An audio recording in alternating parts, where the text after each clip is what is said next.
विश्वास का परिणाम अद्भुत होता है। रामकृष्ण परमहंस देव। स्वयं रामचंद्र जी को समुद्र पार करने के लिए सेतु बांधना पड़ा, परंतु हनुमान जी केवल जय राम कहकर एक ही छलांग में अनायास समुद्र लांघ गए। विश्वास में कितनी सामर्थ्य है।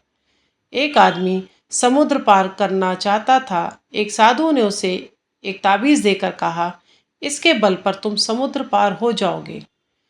उस ताबीज को ले वह आदमी पानी पर से चलते हुए आगे बढ़ने लगा।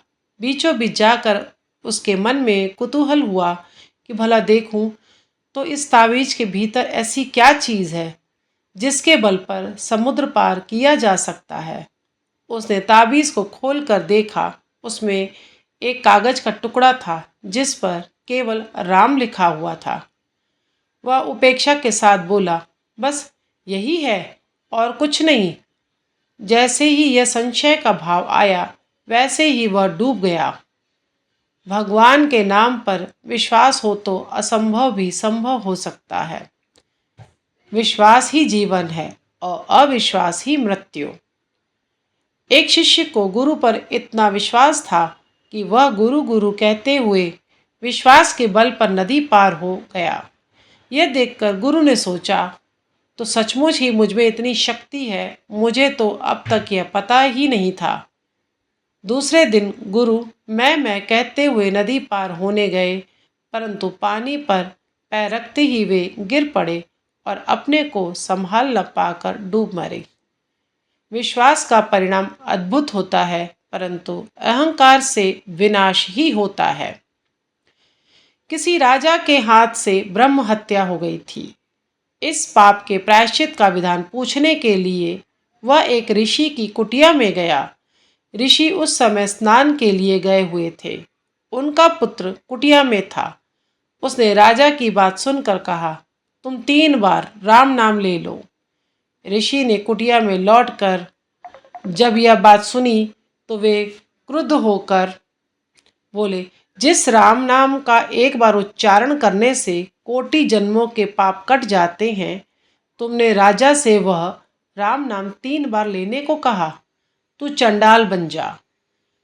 यही ऋषि रामायण का गुहक चंडाल बना। पत्थर हजारों साल तक पानी में पड़ा रहे तो भी उसके भीतर एक बूंद पानी नहीं घुसता, परंतु मिट्टी के ढेले में पानी लगते ही वह घुल जाता है। जिसके हृदय में विश्वास का बल है वह हजारों बाधा विघ्न की परीक्षा में से गुजर कर भी हताश नहीं होता, परंतु अविश्वासी व्यक्ति छोटी सी बात से ही विचलित हो जाता है। विश्वास के बल पर रोग दूर करने वाले वैद्य रोगी से कहते हैं, पूर्ण विश्वास के साथ कहो, मुझे कोई रोग नहीं है।